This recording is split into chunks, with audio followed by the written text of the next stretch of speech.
Hi everyone. जैसे कि आप जानते हैं कि आप लोग को बीबीसी टीचर का वीडियो मिल रहा है हमारे चैनल के द्वारा। तो आज वाले वीडियो में हम टेस्ट सीरीज लेकर के आए हैं। टेस्ट सीरीज में आप लोगों का हमने पहले क्वेश्चन देखा था और 6 टेस्ट सीरीज लगभग अब तक हम बता चुके हैं और ये आपका 7वां है। तो 7वां टेस्ट सीरीज का जितने भी क्वेश्चन आप लोग देख लीजिएगा अगर नहीं देखे हैं तो, क्योंकि जितने भी क्वेश्चन हैं सब वीवीआई क्वेश्चन है और इसी टाइप के क्वेश्चन आपको पूछेगा। तो इसी टाइप का क्वेश्चन हम आप लोग को बता रहे हैं, ठीक है। तो आज हमने कुछ क्वेश्चन देखना। तो चैनल पे अगर पहली बार आए हैं तो चैनल को सब्सक्राइब कर लीजिएगा। सबसे पहले आप वीडियो को एंड तक देख लीजिए, वीडियो को एंड तक देख लीजिए, उसके बाद लाइक और शेयर सब्सक्राइब जरूर कर दीजिएगा, ठीक है। तो आइए हम क्वेश्चन को स्टार्ट करते हैं। कह रहे दो बेलन जिनका आयतन समान है, दो बेलन है जिनका आयतन समान है, इसके व्यास का अनुपात जो है 3:5 है। समान बेलन के जो है अनुपात क्या है 3:5 है। तो ऊंचाइयों का अनुपात ज्ञात करें। तो ऊंचाई का अनुपात ज्ञात करें। जब कभी इस टाइप के क्वेश्चन पूछे, जब भी पूछे तो लिखे, जब हमेशा ध्यान रखिएगा कि जब दोनों आयतन समान होगा तो इनके व्यास जो भी होगा ऊंचाई का अनुपात निकालना, ठीक है। अगर ऊंचाई का अनुपात निकालना हो तो इसे हम पलट करके क्या करेंगे, स्क्वायर कर देंगे। इससे पलट करके हम क्या करेंगे, स्क्वायर कर देंगे। बेलन आयतन अगर समान हो, जिनका बेलन आयतन समान हो और व्यास का अनुपात हो या त्रिज्या का अनुपात दिया हो, व्यास या त्रिज्या का दिया हुआ, ऊंचाई का अनुपात ज्ञात करना हो तो क्या करेंगे, हम इसके उलट देंगे। 3:5 है, 3:5 है, क्या करेंगे 5 का स्क्वायर अनुपात 3 का स्क्वायर। 5 का स्क्वायर कितना 25, 3 का स्क्वायर कितना 9, 25:9। यही इसका आंसर हो जाएगा, यही इसका आंसर हो जाएगा। बिल्कुल ध्यान रखिएगा, आपको बिल्कुल चुटकी में बनेगा क्वेश्चन इस टाइप का, ठीक है। चलिए तो अगला क्वेश्चन देखते हैं। अगला क्वेश्चन वीवीआई क्वेश्चन देखिए। करा है कि A और B साथ मिलकर के किसी काम को 6 दिन में खत्म करता है। A और B दोनों जब मिलकर के करता है ना किसी काम को तो उसे वो 6 दिन में खत्म कर देता है। मतलब A+B मिलकर के 6 काम को 6 दिन, एक काम को 6 दिन में खत्म करता है, ठीक है। एक काम को कितने दिन में खत्म करता है, 6 दिन में। अब बी जब मिलता है तो इसे 10 दिन में खत्म करता है। तो टोटल काम निकालेंगे, जब टोटल काम निकालेंगे इसका क्या कीजिए, एलसीएम निकाल लीजिए। इसका एलसीएम इसका निकालेगा, 10 से का आपका एलसीएम हो जाएगा 30। मतलब टोटल काम कितना है, 30 काम है। टोटल कितना काम है, 30 काम है। टोटल काम आपका 30 हो गया। तो ए बी मिल करके 6 दिन में काम कर रहा है, 30 काम कर रहा है, ठीक है। 6 दिन में कर रहा है, 30 काम को खत्म कर रहा है। तो एक दिन में आपका क्या हो जाएगा, 6 दिन में 30 काम, तो एक दिन में आपका हो जाएगा 6×5 30 यानी 5, टोटल 5 काम हो जाएगा, ठीक है। एक काम कितना हो जाएगा 5, ठीक है। अब क्वेश्चन कर रहा है कि ए अकेला काम को 10 दिन में करता है, एक 10 दिन में करता है, तो बी कितने दिन में करेगा। तो पूछ रहा है बी टोटल कितने दिन में करेगा, बी कितना दिन में। ये आपका टोटल 5 हो गया, ठीक है।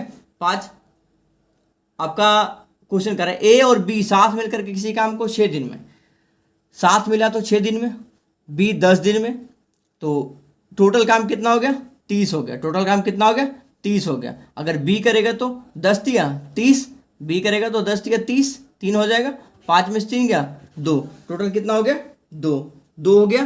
टोटल काम हो गया 2, तो टोटल काम आपका 30 है, 2 दिन में कर रहा है, तो 30/2, 30/2 15। मतलब टोटल कितने दिन में करेगा 15 दिन में। बी अकेला जो काम करेगा वो कितने दिन में करेगा 15 दिन में करेगा। बिल्कुल समझने का है सिर्फ है। कह रहा है ए और बी साथ मिलकर के, एक बार फिर से रिपीट कर देते हैं, ए और बी साथ मिलकर के किसी काम को 6 दिन में खत्म करता है।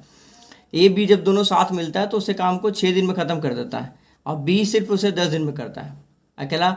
जब ए किसी काम को कर रहा है कि खत्म करता है, ए अकेला काम को 10 दिन में, सॉरी ए अकेला एक काम को 10 दिन में करता है, ए इसी काम को 10 दिन में करता है, ए अकेला इस काम को 10 दिन में करता है, 10 दिन में। तो टोटल काम कितना होगा पहले हम निकाल लेंगे कि टोटल काम, जब टोटल काम निकालना हो तो क्या करेंगे, इन दोनों का एलसीएम ले लेंगे तो ये टोटल काम निकल जाएगा।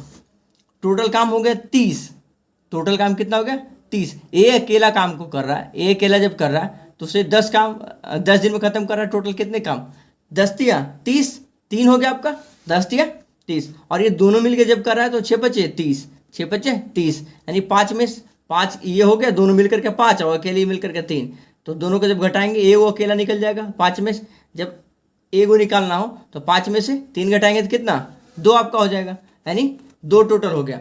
अब टोटल काम आपका 30 है, ए वो करेगा तो कितना दिन में, सिर्फ हमें बी निकालना है, तो क्या करेंगे 30/2, तो आपका क्या आ जाएगा इसका आंसर, 15 इसका आंसर हो जाएगा। चलिए नेक्स्ट क्वेश्चन देखते हैं, तीसरा नंबर क्वेश्चन। तीसरा नंबर क्वेश्चन बताइए, देखते हैं। कह रहे यदि ए अनुपात बी अनुपात सी बराबर 2:3:4 और 2a-3b + 4c बराबर 3, तो सी का मान ज्ञात करें। तो हमें किसका मान ज्ञात करना, सी का, मतलब ए बी सी कितना दिया हुआ, 2:3:4। हमें निकालना क्या है, 2a - 3b + 4c। तो हमें सी का मान ज्ञात करना है। इतना बराबर 3 दिया हुआ है, इतना बराबर आपका 33 दिया हुआ है, सॉरी इतना बराबर क्या है, 33 दिया हुआ है, ठीक है। तो आपको सी ज्ञात करना है। तो हम इसको आप मन से क्या कीजिए, अपने मन से x हटा दीजिए, इसमें x हटा दीजिए, ठीक है। अपने मन से क्या करेंगे हम, x इसमें हटा देंगे। अब कह रहा है यदि ए बी सी इतना अनुपात इतना है और 2a - 3b + 4c, ठीक है, तो बराबर 33, तो सी का मान ज्ञात करना है। तो सी का मान ज्ञात करने के लिए क्या बैठाएंगे हम, इसका मान बैठाएंगे 2a, ए हमारा 2x है, तो 2 × 2x - 3b, तो 3 × 3x + 4c, तो 4 × 4x, ठीक है। 4 × 4x इसमें मान बिठा देंगे, तो कितना होता है, 2 × 4x - 3 × 9x + 4 × 16x बराबर कितना है, 33, बराबर ये 33, ठीक है। आप जोड़ो, 16 × 4 = 20, 20 में से 9 गया, 20 में से 9 गया, तो आपका 11x बराबर कितना, 33। तो 11x बराबर कितना, 11 दिया 33, तो x बराबर कितना, 3।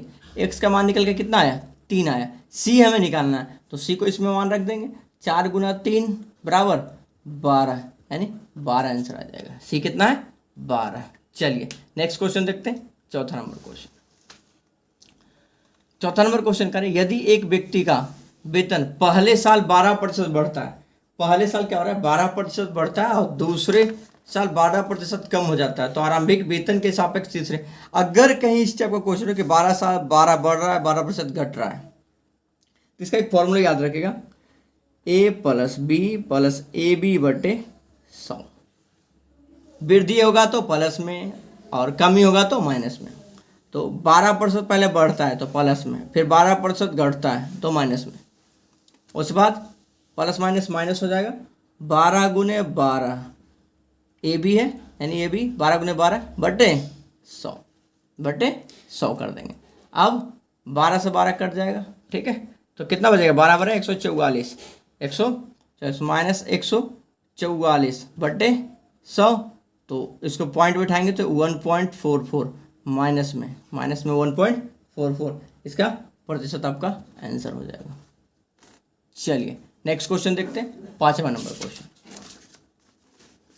देखिए 5वां नंबर भी बढ़िया क्वेश्चन है। 5वां नंबर क्वेश्चन कह रहे 17/200 को 18 से विभाजित किया जाए तो शेषफल होगा। देखिए बहुत बढ़िया क्वेश्चन है। अगर इस टाइप का क्वेश्चन हो तो हम कैसे बनाएंगे, कह रहे 17/200, 17 कितना 200 भाग 18, इसका शेषफल निकालना हो। एक चीज हमेशा ध्यान रखिएगा, जब भी पावर में सम संख्या हो, अगर पावर में जब भी सम संख्या हो और एक कम हो, ऊपर वाला जो 18 से 17 एक कम है, अगर यही रहता 16 ही रहता है, 17 रहता है, एक माइनस कम है। अगर एक कम हो और पावर पे 200 हो, यानी सम संख्या हो, 200 नहीं सम संख्या अगर हो, तो इसका जो होता है शेषफल हमेशा आर क्या होता है, रिमाइंडर क्या होता है, 1 होता है। ये बना लीजिए दिमाग में। अगर डिफरेंट एक का हो, पावर आपका सम संख्या हो, अब बोलोगे सर अगर पावर विषम संख्या होगा तो, अगर पावर मान लो 199/18 है, तो इसमें क्या करना है, इसमें रिमाइंडर आपका हो जाएगा यही वाला संख्या हो जाएगा। अंश इसका क्या होता है, शेषफल होता है। विषम संख्या में अगर पावर विषम संख्या हो तो इसका अंश ही रिमाइंडर होता है। चलिए उम्मीद है आपको चीजें समझ में आ गया होगा। नेक्स्ट क्वेश्चन देखते हैं, 6ठा नंबर क्वेश्चन। छठा नंबर क्वेश्चन कर रहा है, यदि किसी निश्चित आंकड़े के बहुलक और माध्यिका का अनुपात 9:8 है। माध्यिका और बहुलक अनुपात माध्यिका का अनुपात कितना है? 9:8।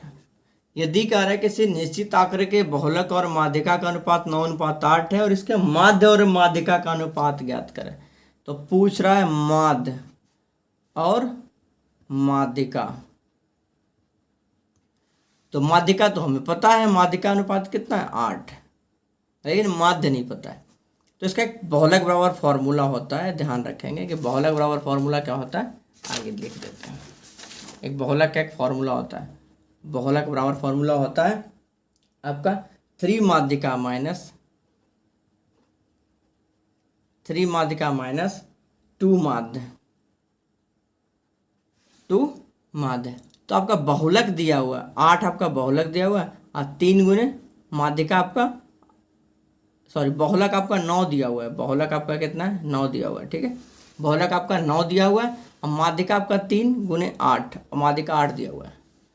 और ये -2 आपका माध्य जैसे वैसे छोड़ दीजिए, क्योंकि माध्य हमें निकालना ही है, माध्य हमें निकालना ही है।